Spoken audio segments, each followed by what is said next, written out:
Interessante como nós, seres humanos, temos uma capacidade fantástica de manipular situações para que elas acabem ficando segundo o nosso interesse.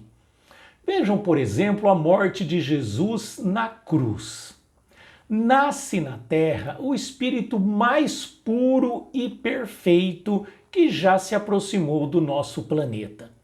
Para algumas pessoas e a maioria das religiões, até a presença do próprio Deus entre nós. Convive com a gente, traz um ensinamento maravilhoso. E nós deveríamos recebê-lo com aplausos, com reverência, com amor, com respeito. O que é que nós fazemos com ele? Nós o matamos. Um homicídio.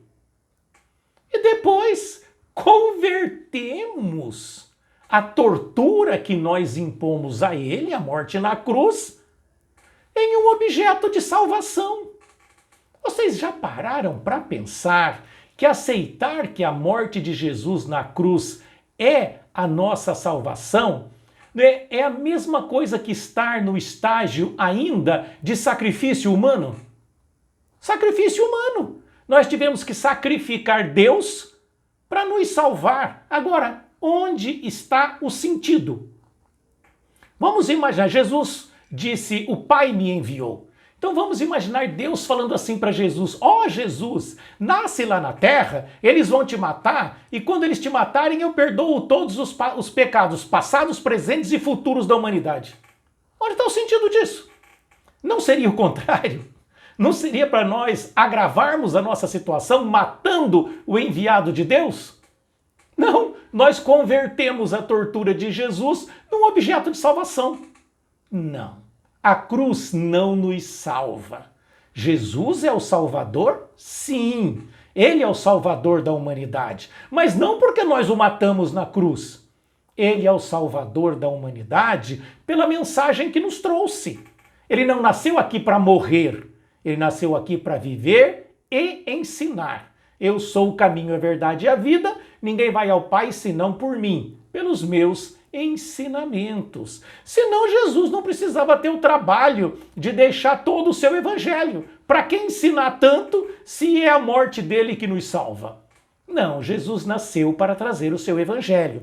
As máximas do amor, do perdão, da caridade, da fraternidade, enfim, ensinando a humanidade a se adequar às leis de Deus com posturas moralizadas e fraternas. Jesus é o Salvador da humanidade, sim, pela sua mensagem. Ao invés de ficarmos adorando a cruz, deveríamos prestar um pouco mais de atenção naquilo que ele ensinou.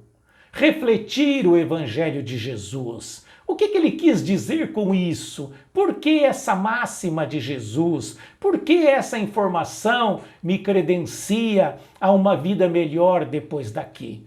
Todas as máximas do Cristo beneficiam quem pratica, mas nós precisamos entender isso, não é? Ah, Jesus falou que a gente tem que ser caridoso. Por quê?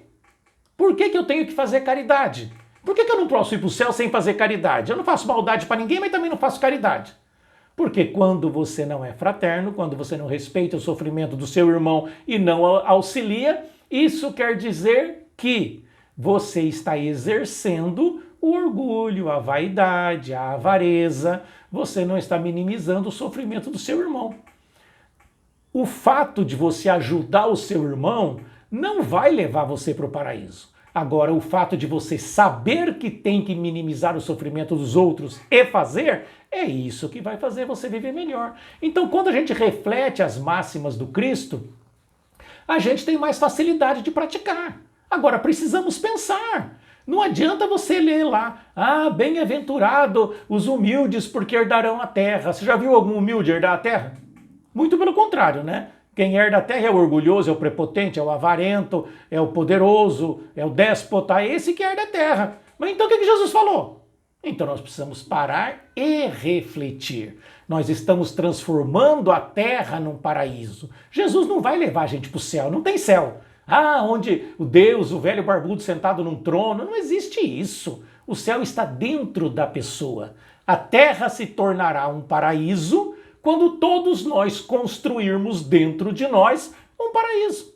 Quando compreendermos as leis de Deus e praticarmos em nossa vida. A terra será um paraíso e aí nós herdaremos a terra, porque a humildade é uma das características do espírito evoluído. O que é humildade? É você não se sentir melhor que o outro. Nós não somos melhores que outros. Numa encarnação, nós até podemos estar melhor. O cérebro que te deram nessa encarnação é mais desenvolvido, a condição socioeconômica que você nasceu é melhor, você teve mais capacidade de estudar, então você pode até estar melhor, mas você pode não ser melhor. Talvez o que você precisava aprender nessa encarnação te deu essas facilidades. E às vezes o outro que nasceu com muito mais dificuldade é um espírito mais evoluído e o que ele tinha que aprender, fazer, ensinar, o obrigou a ter esse tipo de reencarnação.